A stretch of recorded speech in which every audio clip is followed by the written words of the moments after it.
reporting this December the 17th, 1981, on some of the events of his life.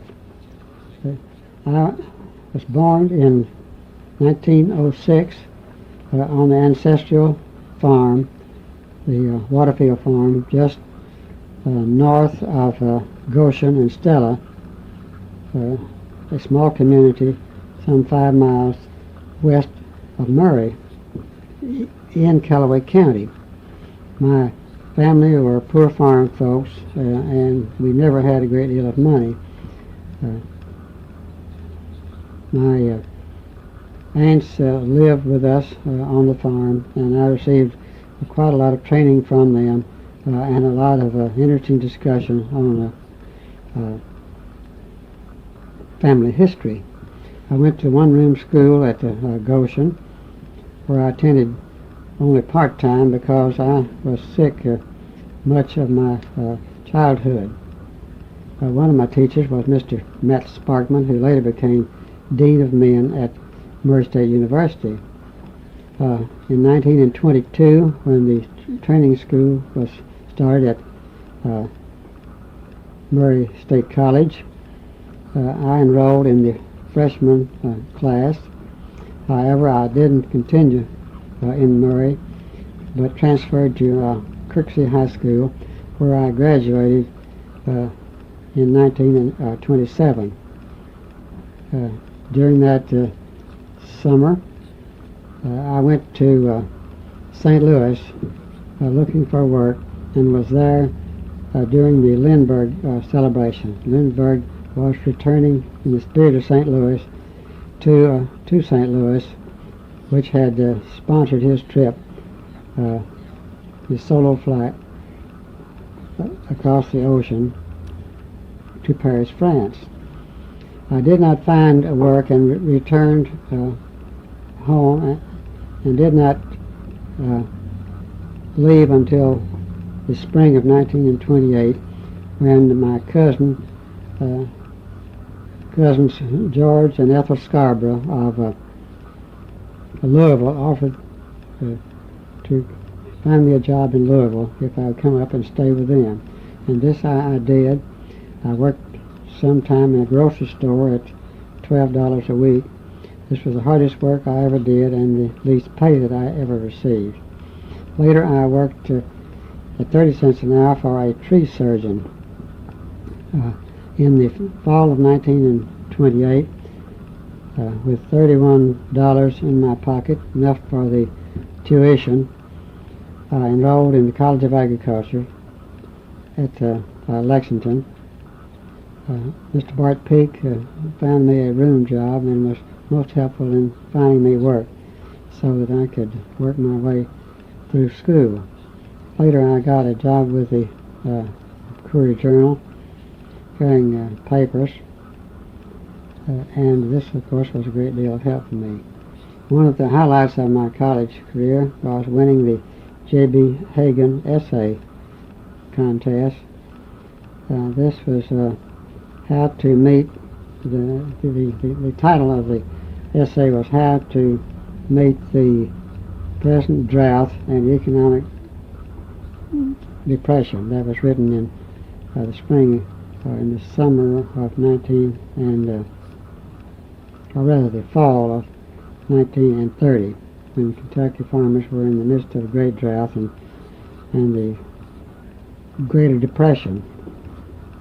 I graduated in 1932 and had planned to continue in graduate school. However,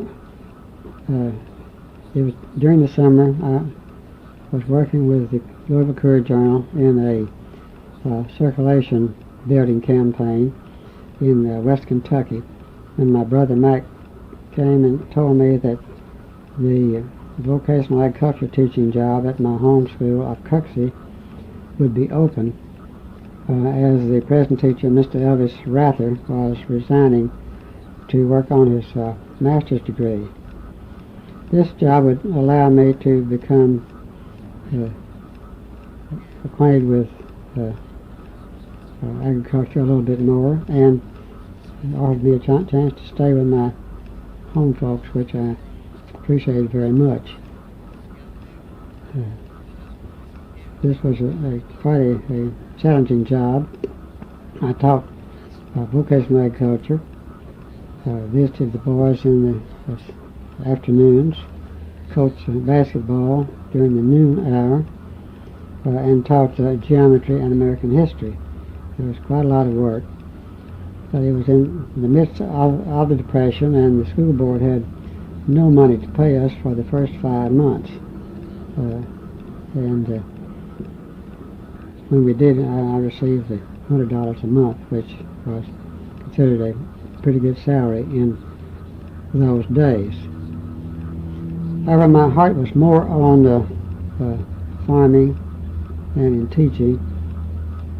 So when the opportunity to become assistant county agent in Christian County, Kentucky, offered itself in 1935, I resigned my teaching job and started work in Christian County. My duties in Christian County were to work with the Soil Improvement Association, which had a terracing outfit.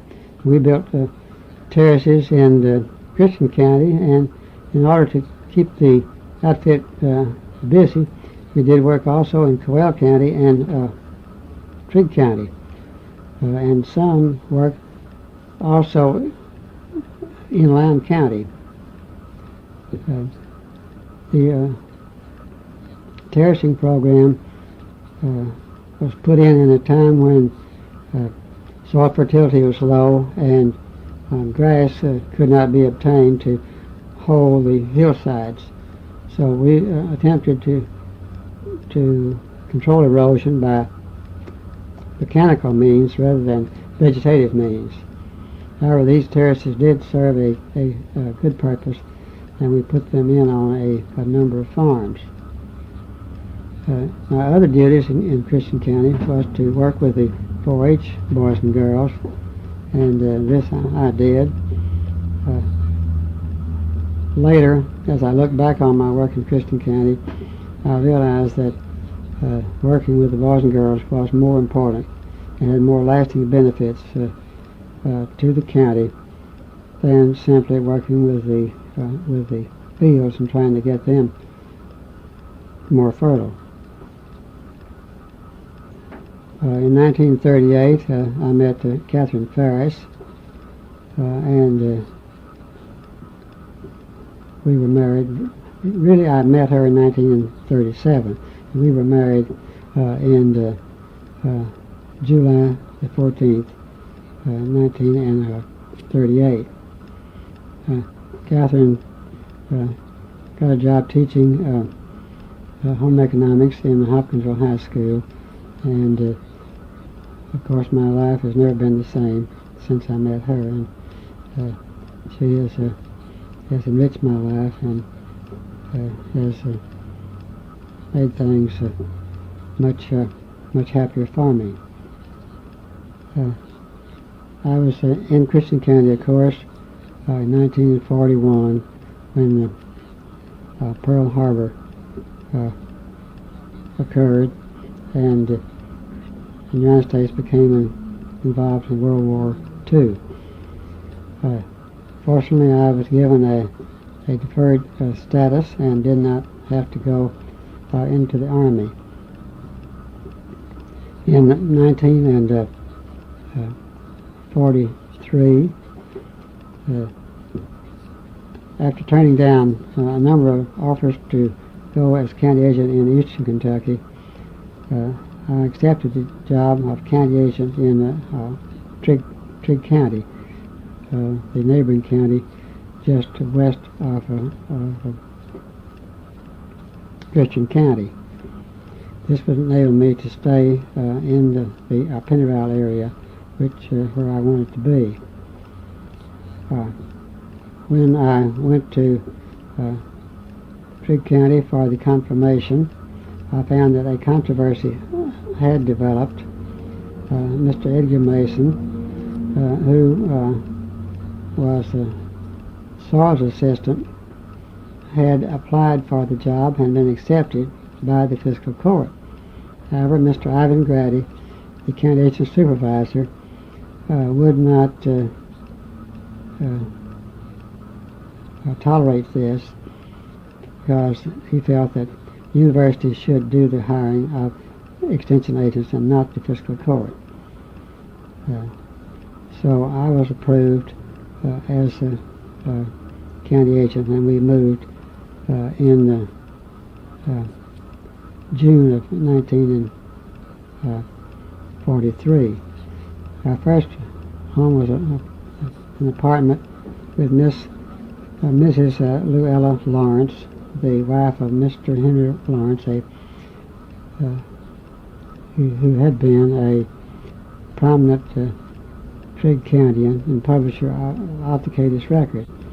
Miss Luella was an interesting person, and she knew many things about Trigg County. One of the stories she told was of Mrs. Hillman of the Hillman Iron and Land Company, who was quite a grand lady and lived in a big house near the Trigg, what is now the old Trigg furnace site. Miss Hillman gave 500 handkerchiefs away for Christmas presents one Christmas. Our work in Trigg County, though I was not to realize it at the time, extended over many years and ended upon my retirement in 1974. The years in Trigg County have been most rewarding, as I found the people to be very warm and friendly and most cooperative. Trigg County is a county where people work together in an outstanding way. Next few minutes I hope to outline some of the events that occurred during the years I was county agent in Trigg County.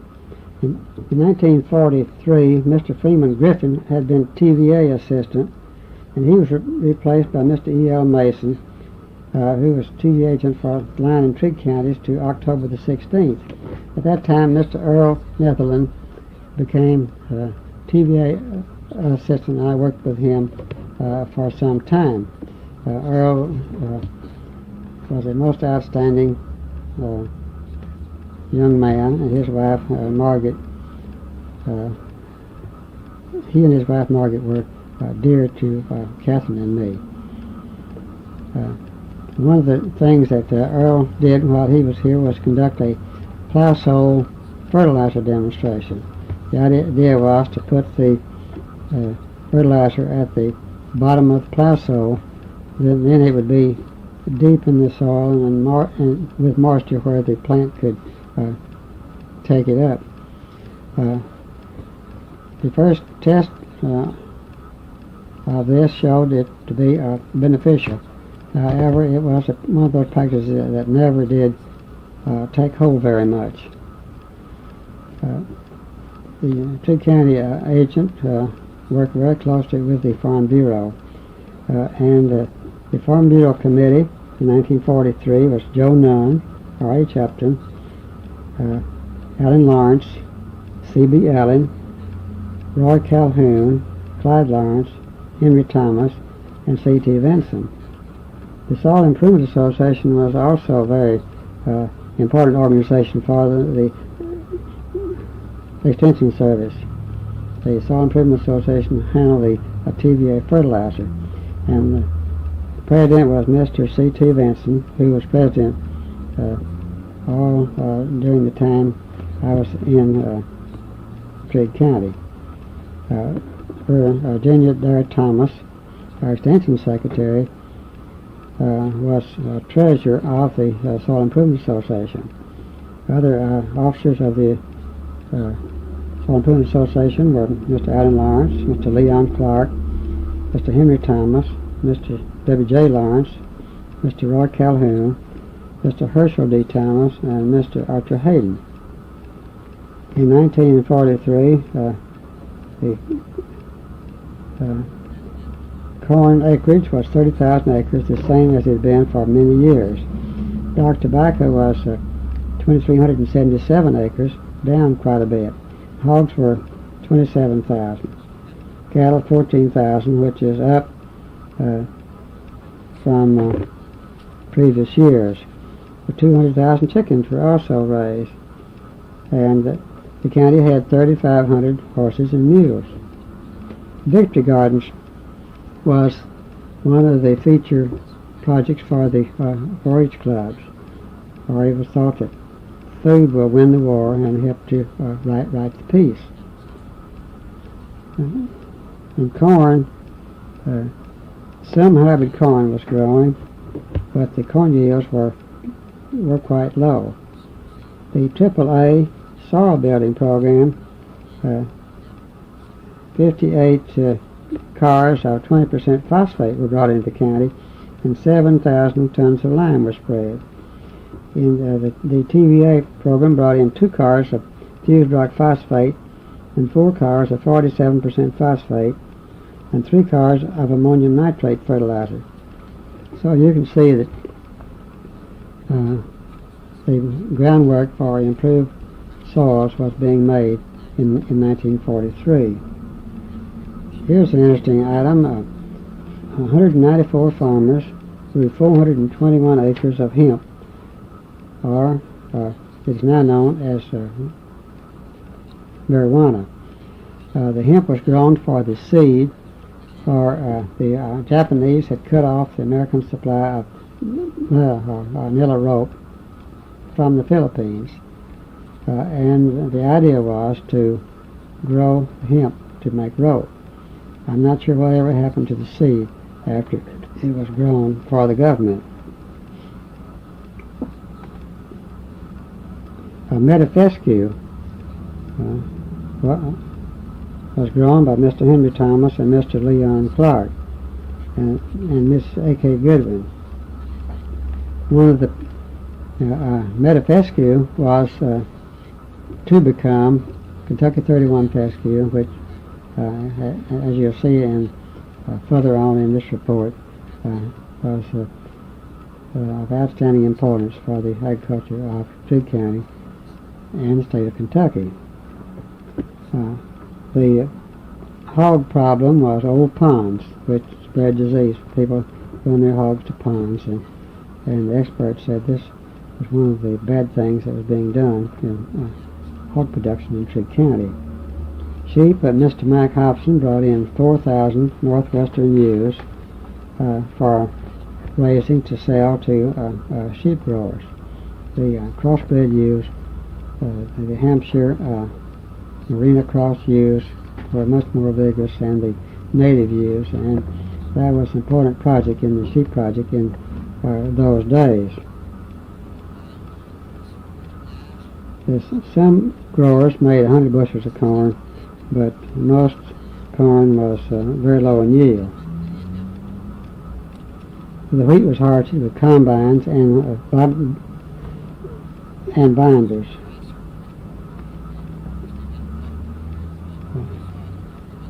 Summer fallow is a project that has been used since 1880 to grow wheat. It was simply a way of mining the soil, because in the spring the ground would be plowed up and the nitrogen would be made available to start the wheat off in the fall. And of course, if you didn't add extra fertility, then that would certainly eventually ruin the soil. In June the 12th, 1944, our oldest son, Keith Ferris, was born. And this young man has added a great deal to our life over these many years. Poultry and egg production was important. The Food Distribution Administration had a plan to buy eggs. There was a prisoner of war project. Prisoners of war were brought to Fort Campbell, and the Farm Bureau formed a contract with the War Department from October the 1st to January the 1st, 1945. 50 men per day, and they pay them $2 per day and go get them. And Mr. Smith Broadbent hired a number of prisoners from Austria, and he formed a lasting friendship with these men from Austria, and some few years ago he was invited to Austria to meet these men and their families, and it was the most heartwarming experience for him to see these men and recall the days when they were prisoners and worked on his farm. It's interesting to note that the 4-H camp was held at Murray College, while a Negro 4-H camp was held in Christian County at Hensleytown.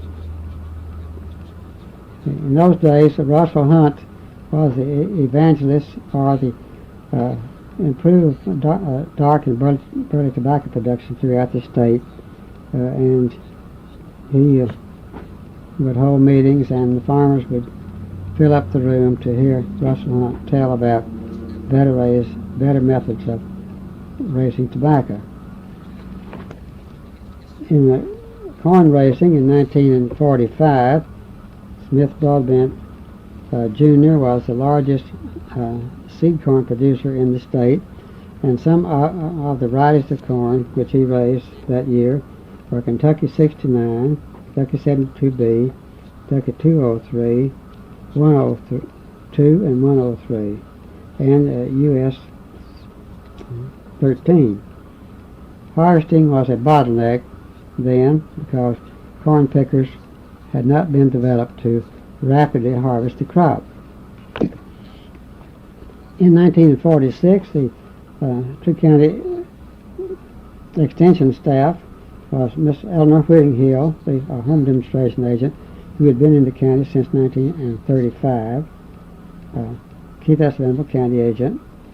James W. Irwin was Saw's assistant, and he was replaced by George H. Hurley, and later Charles M. Stagner became the Saw's assistant.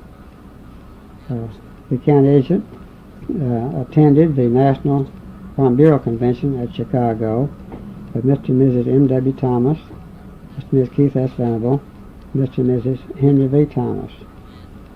We left Hopkinsville one December morning and drove over frozen roads all the way to Chicago. Another interesting event that we had in 1946 was the Progressive Farmer subscription contest. It was felt that the Progressive Farmer was a great benefit to farmers, and we put on a contest, and one of the boys who won the contest, one of the 4-H boys who won the contest, was James Robert Taylor, who later went to New York and operated 2 restaurants in downtown Manhattan. While in New York with the teachers tour, James Robert had us out to his apartment for supper one night. The Corn Derby was started that year, and the Soil Improvement Association bought a bulldozer. It was active in digging ponds for farmers because the shortage of stock water was important on many cattle farms, and the pond building program, which was put on by the Soil Conservation Service in cooperation with the Soil Improvement Association, over the years dug several hundred ponds, which were a big boost to the water supply for livestock. An interesting feature of these ponds was they would fence the pond and put a pipe in with a tank below the pond so that a float could be installed, and stock could get pond water without having to wade in the pond, which was certainly a wonderful improvement. the Farm Bureau decided to have a barbecue. The directors would furnish the sheep, and Prentice Oliver would barbecue the sheep, and that year they had 950 people come to the annual Farm Bureau dinner.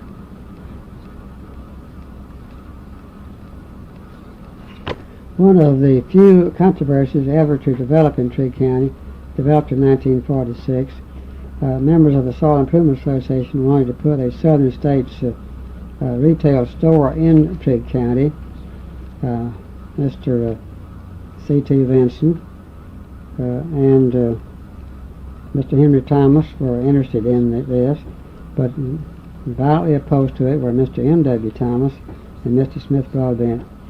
He created quite a heated debate in the county agent's office. The next morning, Smith Broadbent woke me up and came out and wanted to talk about what we can do to smooth things over in Trigg County, where things have been going along smooth so many years. Fortunately, this controversy passed away, and people continued to work together in Trigg County as they had for many years.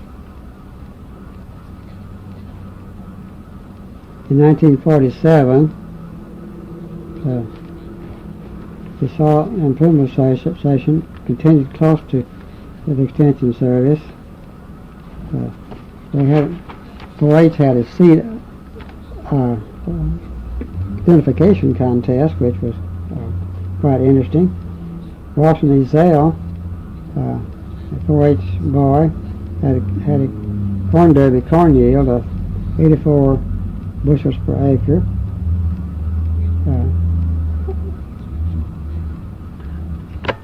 By now, Kentucky 31 Fescue was gaining national recognition, and the Kentucky 31 Fescue Association had a field day, one on the Henry Thomas farm in the Montgomery community, and the other on the Arvin Brothers farm in Christian County. 300 people attended the meeting at Mr. Henry Thomas's, a number of them from Missouri. The Missouri extension specialists were there, and a number from Tennessee also came, and some 800 attended the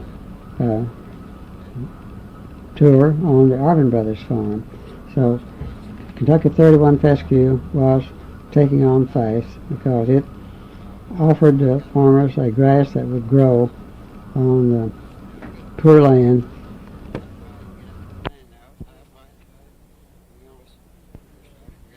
47, farmers wondered if the great break in farm prices, which occurred after World War I in 1920, would reoccur.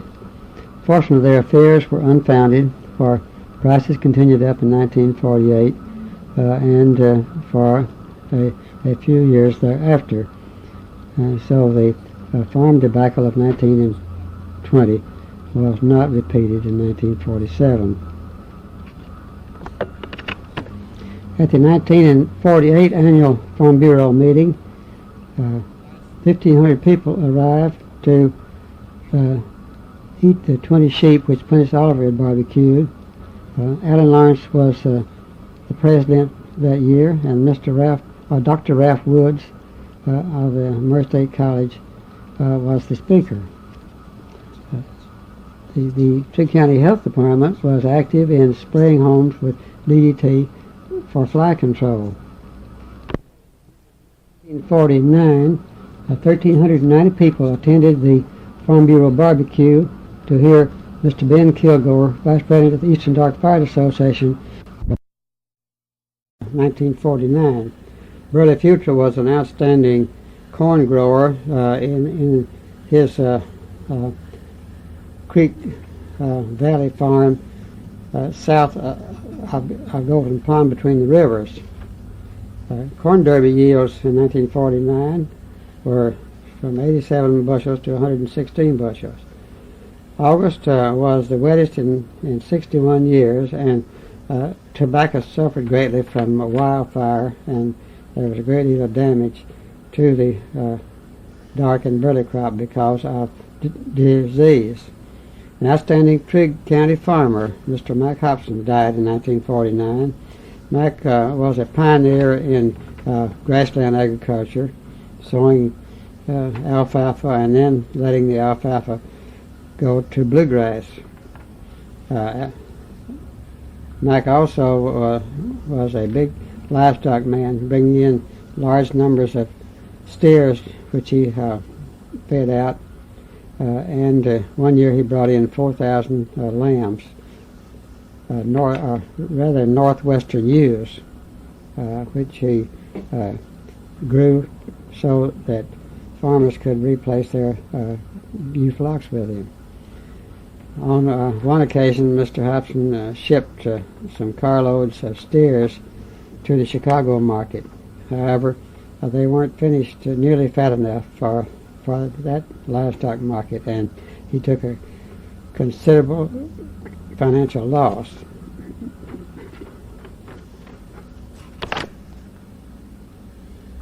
The Trigg County Fair was held on the Frank Clark farm, and they had horse racing and mule pulling. The Soil Improvement Association was operating a Caterpillar D6 and an International TD18 tractor in their soil improving and pond building work. In 1950, Mr.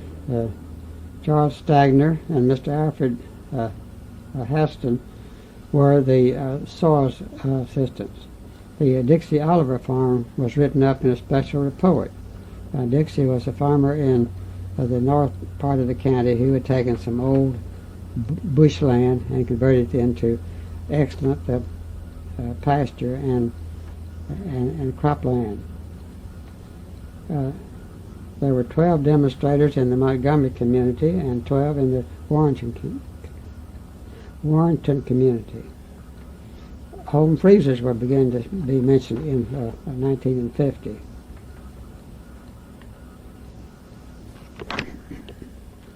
In the community 4-H clubs, we had Averett, Bethesda, Cadiz, Cerulean, Canton, Crossroads, Delmont, Donaldson, Linton, and Montgomery, Golden Pond, Rock Castle, Roaring Springs, Wallonia, Warrenton, and the test demonstrators initiated a new program. They awarded the outstanding youth. Chapel Wilson was the outstanding 4-H boy. Gretchen Graham was the outstanding 4-H girl. Betty Lamb was the outstanding FFA girl. And Elias Williamson, the outstanding FFA boy. Continuous rain through June and September brought excellent crops. The weather was so cool and moist through July that pastures grew very abundantly. Farmers had 29,000 acres of corn. The corn varieties were Broadbent 235, DeKalb 817, and US 523. Wildfire again caused heavy losses, and blackshank made its appearance. The first time we saw blackshank in Trigg County was on the C.C. Freeman farm, where 18 acres of tobacco were wiped out in 1 year. Mr. Boyd Champion came to work with the Soil Conservation Service, and this outstanding man through these many years has made a wonderful contribution to the farming and to the leadership of Trigg County. For many years, Trigg County farmers and Christian County farmers had been purchasing steers from the west. In 1950, however, the steer prices were entirely too high out west, so many of the people who had wintered steers and fed out steers for the fat cattle market turned to a local source. And this was to be true in the coming years as the beef cow herd in Kentucky and throughout the southeast increased.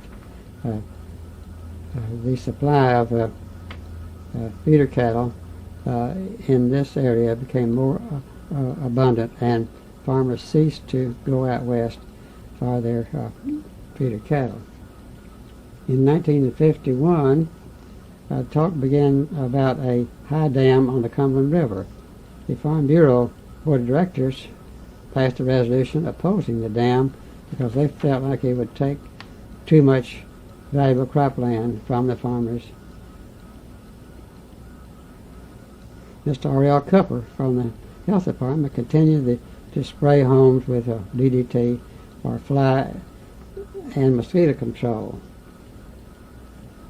My farm notes column appeared in the Cadiz record. This is a column that I have written for many years, and in more recent years, after I retired in 1974, the column has been called the Voice of Venable, and I write on a variety of topics, and always includes some humor, which people seem to enjoy very much. Mr. Herbert Light, who had developed a new method of continuous corn with fertilizer on his branch bottom farm, was mentioned in the WSM farm program by John McDowell from Nashville. We had, in 1951, 60 entries in the green pasture contest. And this was, of course, with a very wet summer, a very wonderful time for green pastures.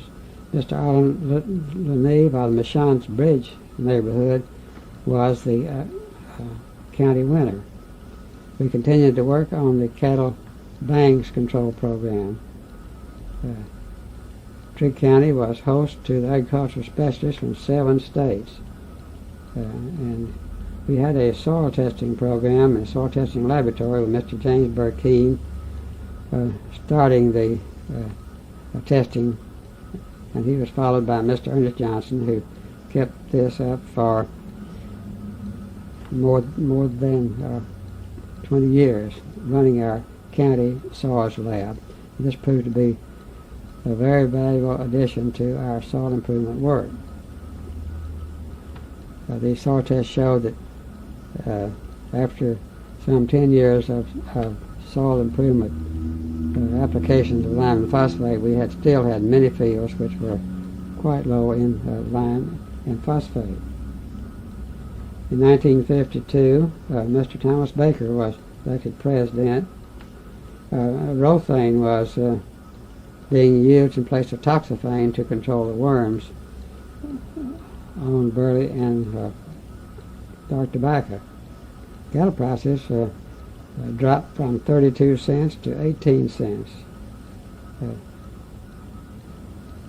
The county farmers in the spring of '52 pushed for big yields, but 1952 was the worst drought in Trigg County since 1930.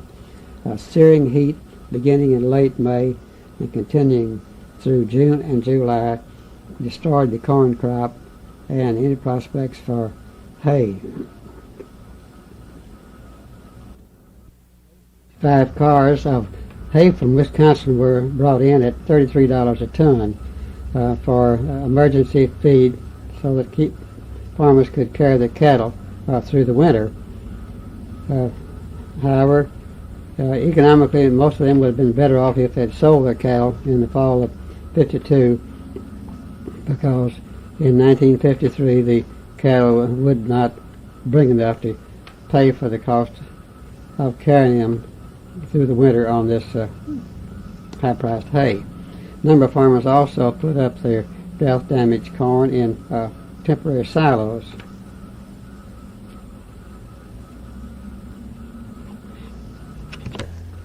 In 1953, Mrs. Virginia Alexander, who had been Extension Secretary since the late 1930s, resigned to assume the job of Circuit Court clerk, and Mrs. Dorothy Stallings became extension secretary. Virginia later ran for county court clerk, a job that she has continued to hold to this date, in 1981. Virginia is the most capable and dedicated person, and she has made the county a wonderful servant through these many years, and so has Mrs. Stallings. The Green Pasture Program continued. However, in 1953, a drought almost as bad as 1952, although it began later, occurred. The county agent was honored to have John Sherman Cooper, a U.S. Senator, come to his office and meet with the farmers and talk about their farm problems with the drought and low farm prices. In the TVA farm analysis, Mr. Harry Young worked with the Trigg County farmers in a whole farm approach to their farm improvement problems. The county agent, observing the declining population, and which has declined 25% since 1940, and the poor job opportunities, presented Trigg County leaders some charts which showed the predicament that Trigg County was in. And as a result of this effort, the Trigg County Planning and Development Association was organized with the goal of promoting industry and economic progress for Trigg County. In 1954, Mr. Allen Wallace was Saw's assistant, and Miss Martha Raby came in as home demonstration agent to replace Miss Eleanor Whittinghill, who had to resign because of ill health. Miss Whittinghill had been the home demonstration agent since 1935. In the Farm Bureau annual day, Mr. J.E. Stanford, Executive Secretary, gave the talk. We had a Farm Bureau King contest. Chapel Wilson was king, and the queen was Ruth McCormick. The Plummer Wilson farm was written up in a special article in the Paducah Sun Democrat. We had the 4-H tractor school at the Island Motor Company at the Baldwin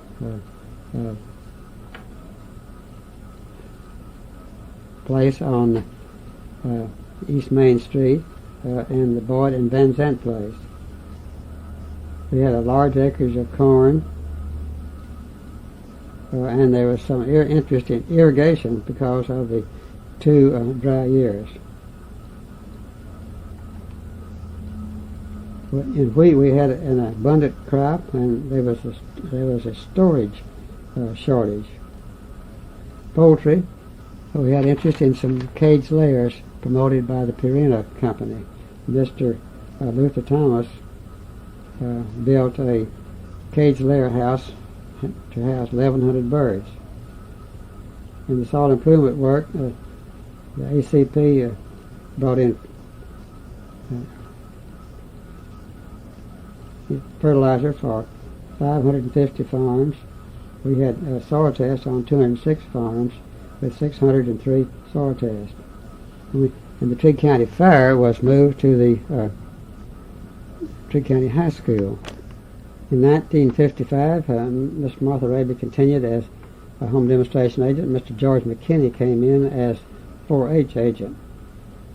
Mr. Leon Clark was elected president of the Farm Bureau, which had 638 members.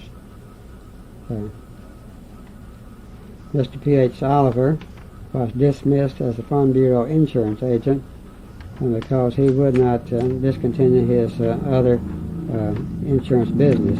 Marvin Broadbent assumed the job as Trigg County Farm Bureau insurance agent. And Governor Lawrence Weatherby was the speaker for the annual Farm Bureau Day. And the Judges for the King and Queen contest were Mr. Marvin Rather and Dr. T.C. Venable and Mr. B.T. Tillum, all from Murray College. Martha Raby did the interviews for the King and Queen contest, a very excellent job. And Chapel Wilson and Stella Sanderson were the King and Queen.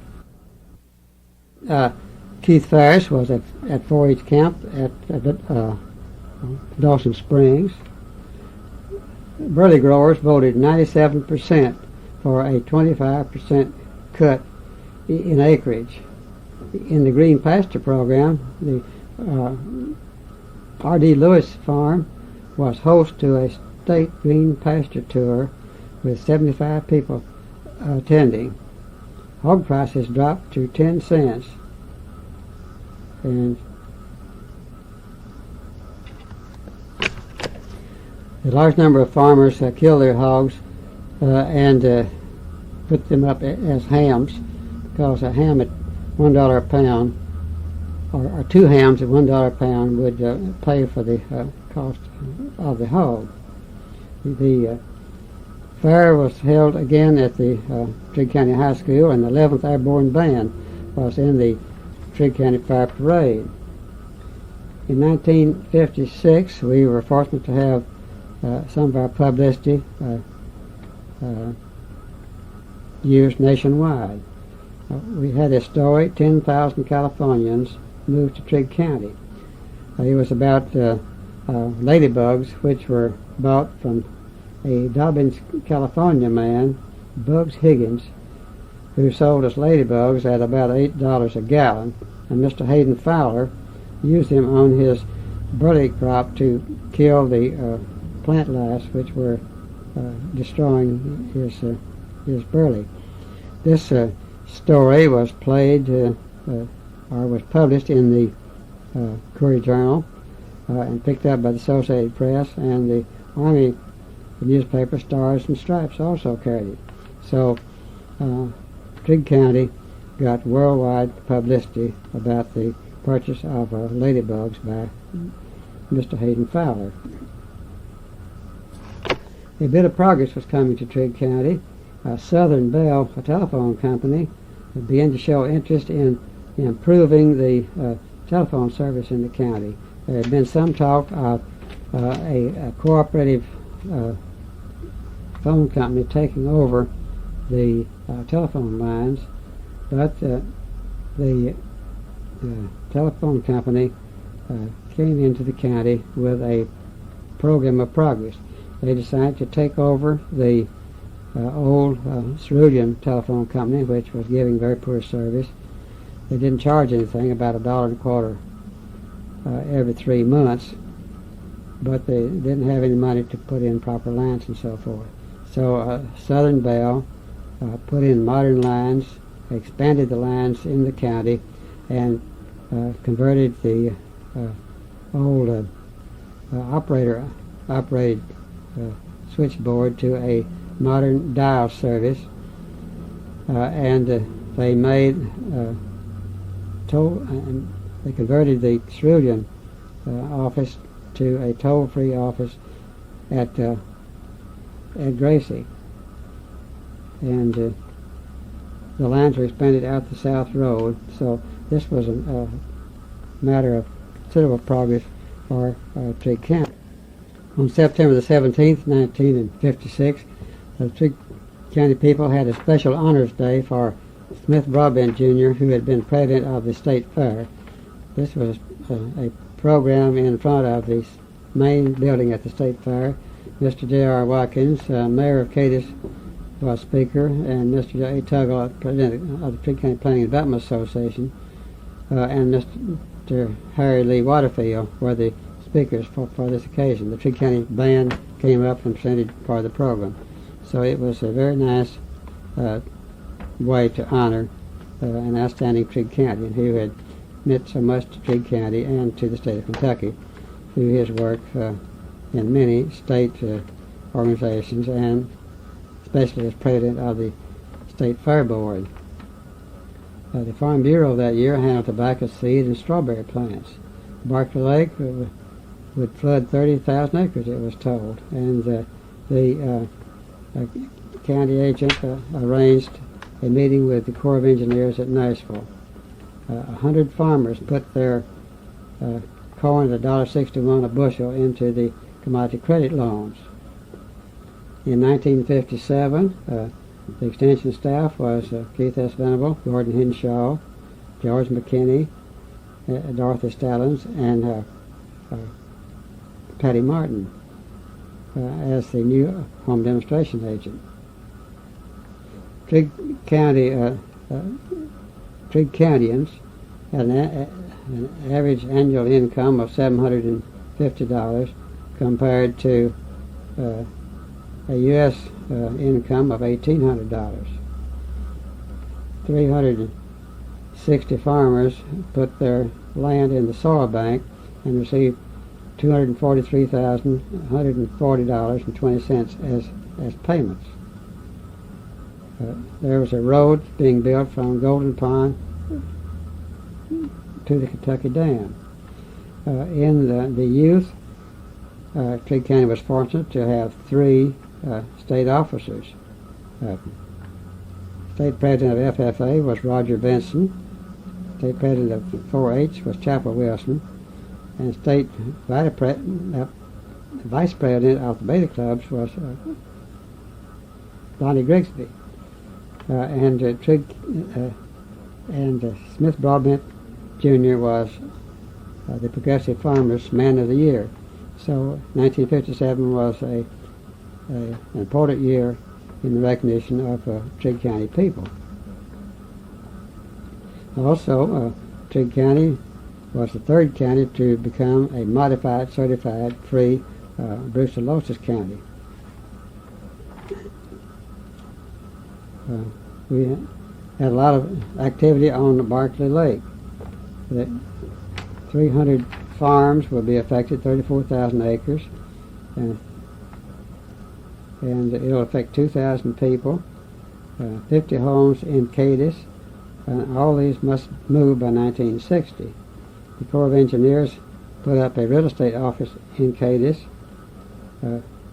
Another activity in the Extension Service was the Farm and Home Development Program, where some of the outstanding farmers and farm families listed their many improvements.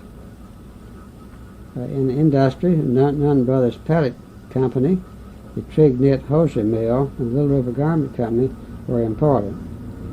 In November of that year, a flood destroyed all of the bottomland corn and was a major disaster for farmers. An important development in 1958 was the organization of the Twin Lakes Development Association. This was an organization of interested citizens living between the rivers and other citizens in the Trigg, Lyon, and Stewart counties. In September, a workshop was held, and Senator Estes Kefauver of Tennessee, Senator John Sherman Cooper of Kentucky, Representative Ross Bass of Tennessee, and Representative Frank Albert Stubblefield of Kentucky, and TVA Director A.J. Gray took part in this workshop. And the result of the Twin Lakes Development Association was that planning was undertaken, which led to the Land Between the Lakes National Recreational Area Association. And although the early goals of the Twin Lakes Development Association was simply to hold some commercial property along US 68, the eventual results were much more far-reaching and probably beneficial to this area. In 1959, the extension staff with Mr. Wilmer Vanver, director, Mr. H.W. Whittenberg for the men, county agent Keith S. Venable, Gordon Henshaw, Barbara Waddington was secretary, and Judy Jolly was the home demonstration agent. Some of the interesting facts of shown in 1959 was that 64% of the Trigg County employed was devoted to agriculture compared to 29% in Kentucky. The Trigg County population in 1940 was 12,800. In 1950 was 9,687. In 1955 they had dropped to 8,049. However, in 1959 it has shown an increase back to 819. Cadiz was undergoing some expansion that built 4 miles of water line, and 5 new subdivisions were being developed. And record corn yields were obtained by 11 farms who made over 100 bushels to the acre. In 1960, it's estimated that 800 farmers planted 24,000 acres of corn with an average yield of 48 bushels, while 100 farmers made over 100 bushels per acre. In 1961, farmers took part in the feed grain program and reduced their corn acres to a record low of 13,000 acres. Also, the average yield was at a record 50 bushels per acre. The Cerulean Water District was formed with the idea of establishing a water system for the Cerulean area. 100 people put up a deposit of $100 each. The National County Agents Convention was held September the 13th and 14th at the Waldorf Astoria in New York City, and Keith S. and his wife Catherine attended the meeting. Keith S. Venable was recognized as one of the 4 outstanding county agents in Kentucky. In the feed grain program, 480 farmers diverted 10,460 acres of corn and received a payment of $324,587. A rat control demonstration was held on 14 farms. And the Penny Rye Pork Producers Association was organized. And in this, the members of the association made a payment which helped to pay the salary of a UK swine specialist. They were fortunate to have a very outstanding man, Dr. Herbert Brown, who was the swine specialist for a number of years. Later he resigned to take a job with Eli Lilly.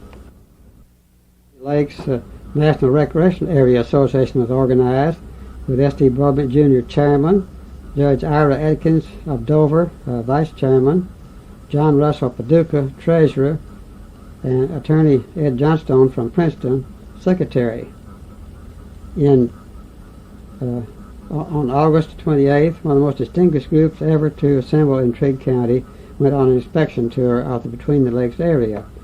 Stuart Udall, Interior Secretary, Buford Eddington, Governor of Tennessee, Bert Combs, Governor of Kentucky, General Herbert Vogel, TVA Director, Arnold Jones, TVA Director, A.J. Wagner, TVA Director, Conrad Worth of the National Park Service, William Cassidy